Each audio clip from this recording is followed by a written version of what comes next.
I was wondering, you know the way like your series is translated into all different languages. Have you ever had the chance to see it in a different language, for instance, German?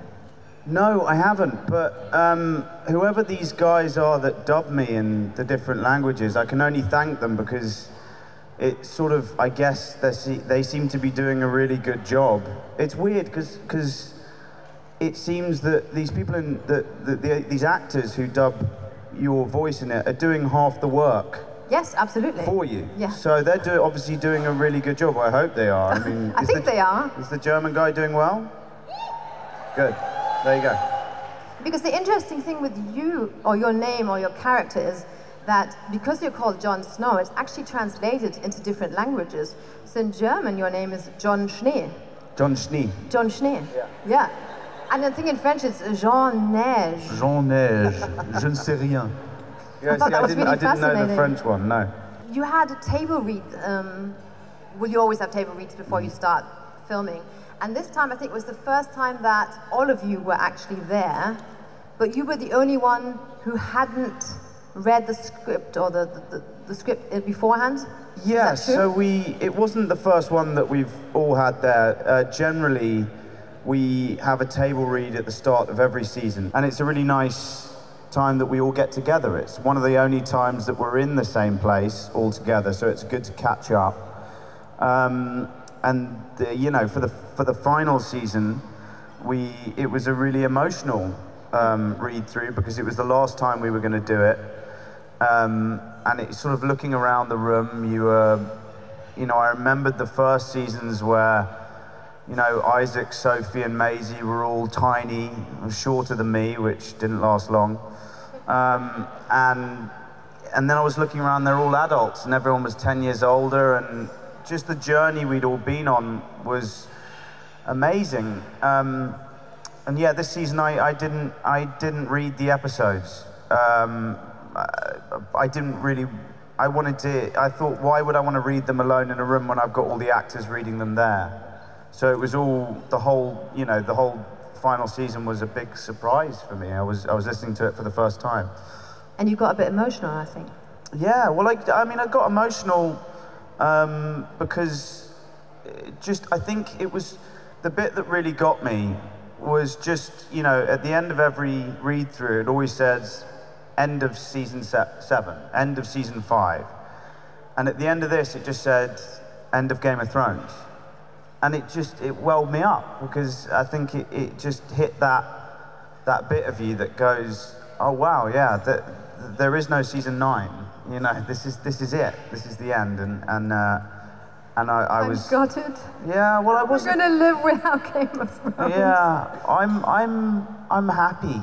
You know, it sounds weird to say I'm happy it's ending, but I'm happy it's ending. I think shows should end, and it's like a good book, and it has to end.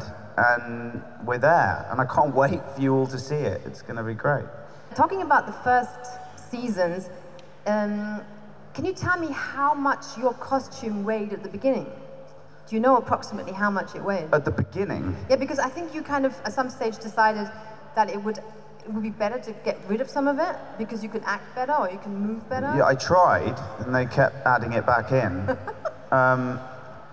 Yeah, I think you know, one of the great things about those costumes is that they have weight. Mm-hmm. You know, you see some wonderful replicas of the costumes, which I've seen some of today, and they're brilliant, but it's the weight that Michelle, the costume designer, added to them, which gave a real gravitas to you know, the performances, I think. Especially in the north, where everyone's covered in as much weight as they can.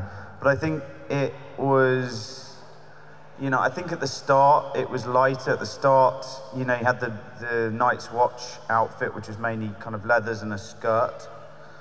And then the Stark stuff, when Jon Snow sort of transitions into a, Jon Snow transitions. When that'd be a weird storyline.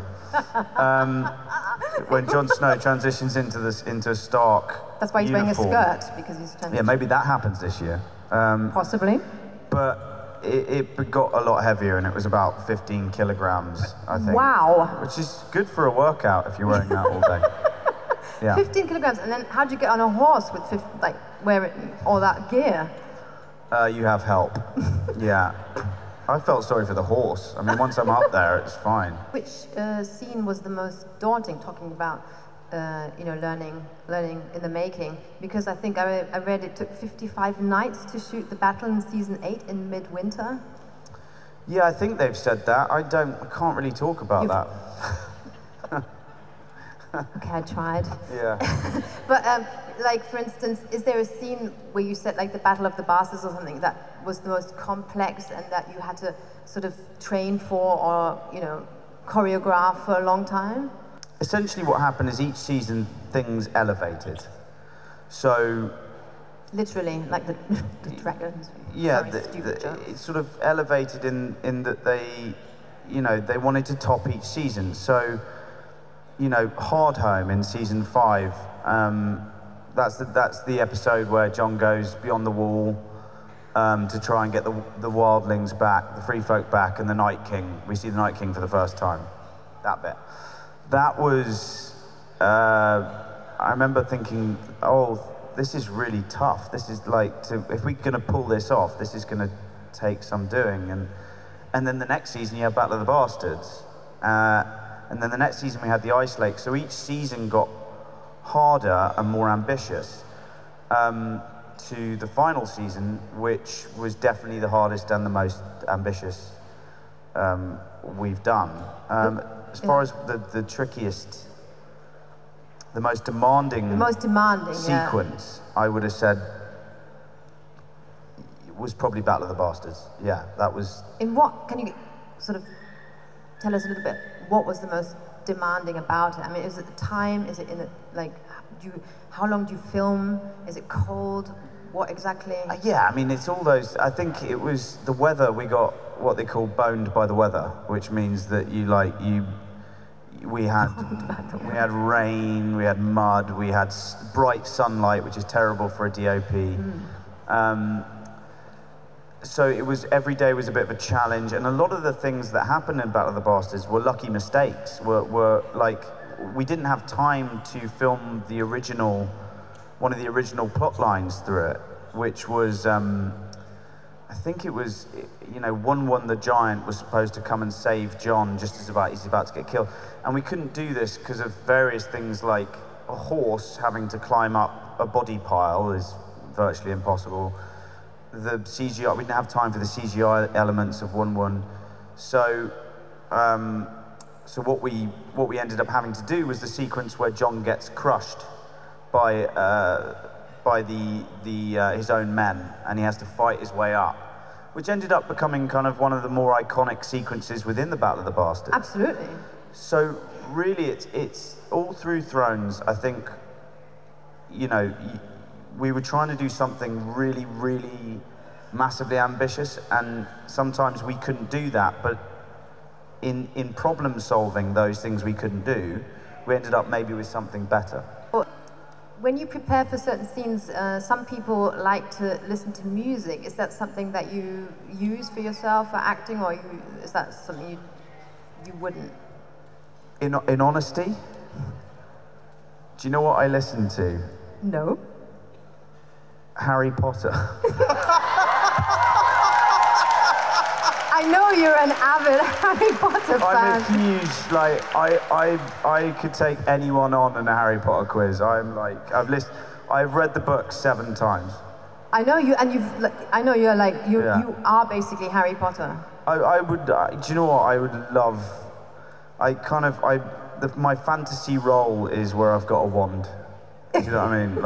The next project, you don't know what's going to happen. It could be anything. No, I don't know what I'm doing next. I'm currently reading scripts and books and things, and me and my writing partner are thinking about things we might do ourselves, and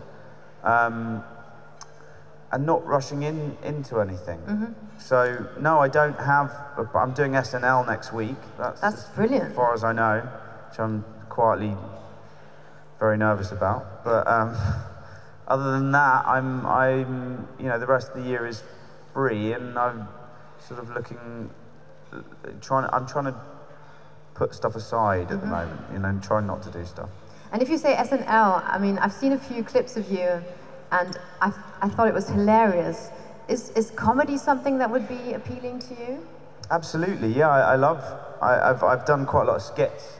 You have? For things, and it's always, I think what's quite fun is that, you know, that when you become known for one character primarily, and that character is possibly the most uncomic character in television history, it means that you can subvert people's idea of what you're meant to be. If you're known as a sort of dour, miserable bastard, and then you do like a comedy thing, it's all that bit more kind of weird and funny that you see Jon Snow being stupid. So I quite like that idea. I like doing comedy, but I don't want to do like tame comedy. I want to do ridiculous, stupid, completely ridiculous stuff. I would very much like to see you in ridiculous, stupid comedy. Yeah, well, SNL might be a good start for that. SNL's a good start, yeah. I'm looking forward to it.